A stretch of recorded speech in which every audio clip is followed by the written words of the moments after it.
आज मैं आपको एक और प्रेरणादायक कहानी सुनाने जा रही हूँ जिसका शीर्षक है आभारी किसान। कुछ सालों पहले की बात है। एक गांव में एक किसान अपने छोटे से खेत में मेहनत करता था। वह गरीब था लेकिन उसका मन कभी हार नहीं मानता था। धूप, बर्फ और बारिश के बावजूद वह अपने खेतों का ख्याल रखता था और उन्हें खुशहाली से पालता था। एक दिन किसान ने अपने खेत में खुदाई करते समय एक बड़ा माणिक पाया। यह माणिक बहुत ही महंगा और शानदार था।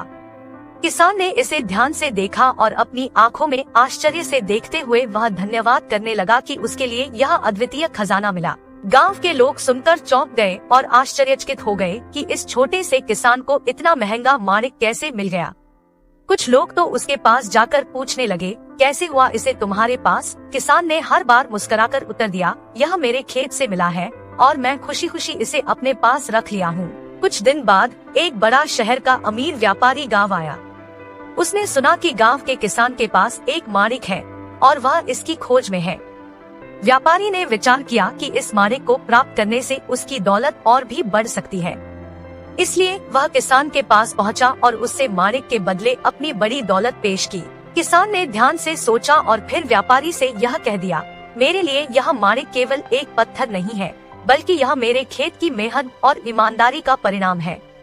मैं इसे किसी की दौलत के लिए नहीं बेच सकता। व्यापारी बहुत ही आश्चर्यचकित हुआ और समझ गया कि धन के मूल्य के साथ साथ ईमानदारी का मूल्य भी होता है। वह गांव से चला गया और किसान ने अपने माणिक को वहीं अपने खेत में वापस रख दिया। इस कहानी से हमें यह सीखने को मिलता है कि जीवन में हमें कभी कभी धन के साथ ईमानदारी और सच्चाई की महत्वपूर्ण भूमिका होती है। यह हमें याद दिलाती है कि हमें अपने मूल्यों और सिद्धांतों पर कभी कमी नहीं करनी चाहिए, चाहे हमारे पास धन हो या न हो।